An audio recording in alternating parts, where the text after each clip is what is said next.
Gutter और नाले की सफाई को लेकर के मैं 2023 से लड़ाई लड़ रहा हूँ।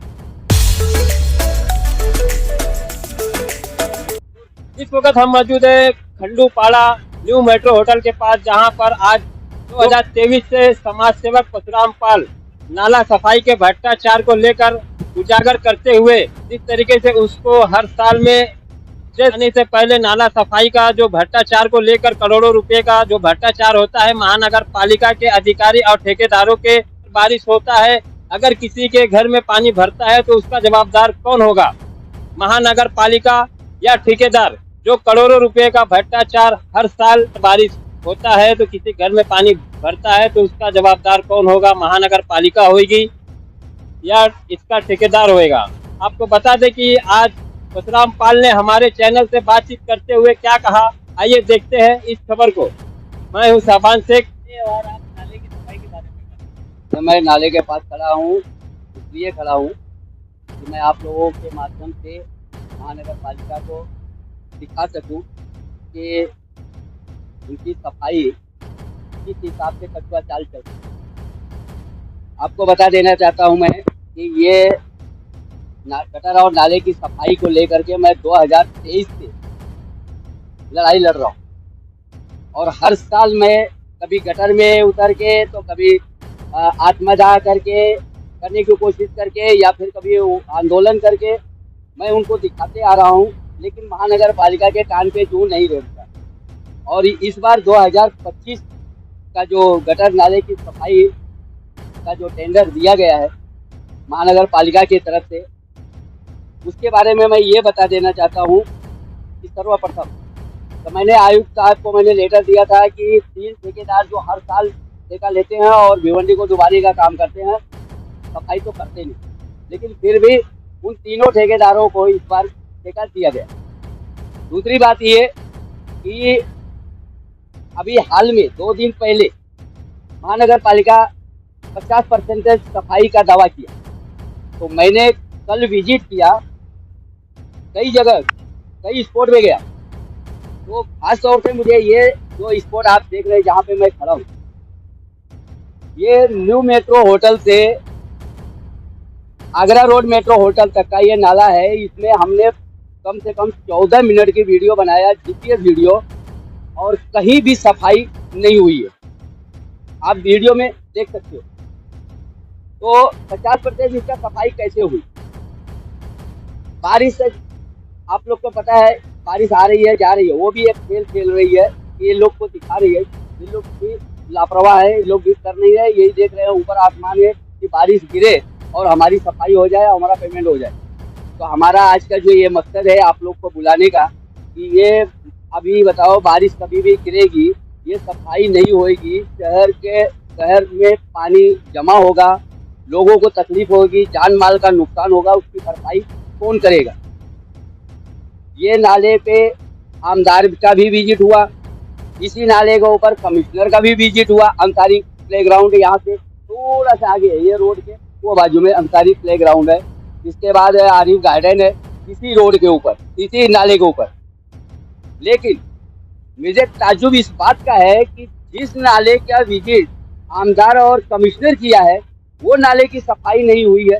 तो मुझे ऐसा लगता है या तो इन लोगों का विजिट एक महज दिखावा है या फिर अधिकारी इनके आदेश का पालन नहीं करते। तो ये मकसद हमारा ये दिखाने का था। और दूसरी बात, मैं आप सबको एक चीज़ और बता देना चाहता हूँ और जनता से भी अपील करूँगा। मैंने एक लेटर दिया था आयुक्त साहब को, 46 पन्ने का लेटर दिया हूँ, 46 पन्ने का लेटर दिया था 11/3/2025। इसके जवाब में हमको महानगर पालिका ने क्या लिख के दिया है ये आप देख सकते हो।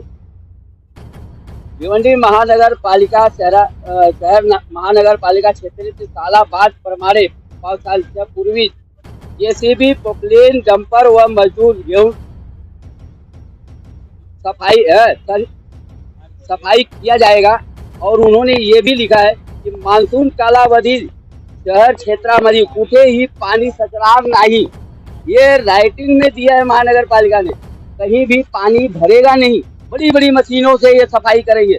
मुझे तो नहीं लगता कितनी बड़ी मशीन है, या इनकी बड़ी बड़ी मशीन है, या बड़ी बड़ी इनकी बातें हैं, वो तो मुझे नहीं पता। लेकिन इन्होंने जो लिखा है कि इस बार पानी भरेगा नहीं, तो मैंने इनको लेटर लिख करके वापस जवाब मांगा हूँ कि अगर पानी भरा तो उसका जिम्मेदार कौन होगा। ये राइटिंग में हमने एक जवाब दिया है इन्हीं के संदर्भ में, कि मैं बोला है भाई कि अगर पानी भरेगा और पब्लिक का जान माल का नुकसान होगा तो उसका जिम्मेदार कौन होगा, ठेकेदार होगा या महानगर पालिका होगा, और किस प्रकार की कार्रवाई करेंगे, ये हमने जवाब, अभी तक इन्होंने हमको जवाब दिया नहीं है। हाल ये एक सवाल रहेगा कि आपने पिछले गए वर्ष आत्मदहन का करने की कोशिश, जिसके बाद में आपको महानगर पालिका और ठेकेदार से किस तरीके का कोई ऑफर मिला? देखो, हमको तो पहली बात कि किसी का फोन आया नहीं और ना ही मुझे किसी प्रकार का ऑफर आया है। क्यों? तो उनको मालूम है कि अगर मेरे को ऑफर देंगे तो उल्टा ये इनके जान का वो हो जाएगा। क्यों मालूम है? इसलिए कि मैं जब भी मेरे को कोई इस बार की बात करता है तो सबसे पहले मैं एक ही बात मैं उनको बोलता हूँ कि हमको पहले काम बताओ, ठीक है साहब। 2 वकीलों के माध्यम से हमको भिजवाया था, उसके बाद मैंने आत्मदाह करने की कोशिश, वो नाकाम हो गए। क्योंकि मैं पब्लिक के लिए काम करता हूँ, मैं मेरा कोई स्वार्थ के लिए, पहले से भी बोला हूँ कि मेरा भिवंडी शहर में एक खुद का एक छत नहीं है, लेकिन मैं भिवंडी के लिए इसलिए करता हूँ क्योंकि इस भिवंडी में मैं रहता हूँ। भिवंडी की जनता ने मुझे मान सम्मान दिया है, मुझे इज्जत दिया है, और मैं भिवंडी की जनता के लिए ये कदम उठा रहा हूँ, न कि कोई स्वार्थ के लिए। और दूसरी बात एक और आपको बता देना चाहता हूँ, अभी शायद आप लोगों में किसी का सवाल होगा कि इस बार आप क्या, हर बार मैं गटर नाले में उतरता हूँ तो इस बार जो है कि मैं क्या करूँगा। तो मैं आपको बता दूँ इस बार मैं बहुत खुश हूँ। कुछ इस बात का हूँ कि हर साल 2023-24 में मैं अकेले लड़ाई लड़ा, लेकिन इस बार 2025 में आमदार खासदार सब कमर बांध करके आ गए हैं, और भी सोशल वर्कर और भी कुछ बड़े नेता लोग भी आ गए हैं, मैदान में उतर गए हैं। इस साल सफाई होनी चाहिए, अगर सफाई नहीं होगी तो अधिकारियों के ऊपर कार्रवाई करवाएंगे और ठेकेदारों को ब्लैक लिस्टेड करवाएंगे। मुझे उन पे जो है कि उनके आभार व्यक्त करता हूँ कि उन्होंने इस बार आवाज़ उठाया है। लेकिन अब हमारा सवाल ये है, और मैं खुद भी ये सोच रहा हूँ कि क्या महानगर पालिका इन लोगों के दबाव में अच्छा सफाई करेगी या फिर ठेकेदार को ब्लैक लिस्टेड करेगी। जैसा कि आप देख सकते हो बारिश कभी भी गिरेगी, और ये बारिश का इंतजार कर रहे हैं, और बारिश में अगर कहीं किसी प्रकार का कोई दुर्घटना, जान माल का नुकसान होता है तो उसका जिम्मेदार कौन होगा, और महानगर पालिका कार्रवाई क्या करेगी और उनका भरपाई कौन करेगी।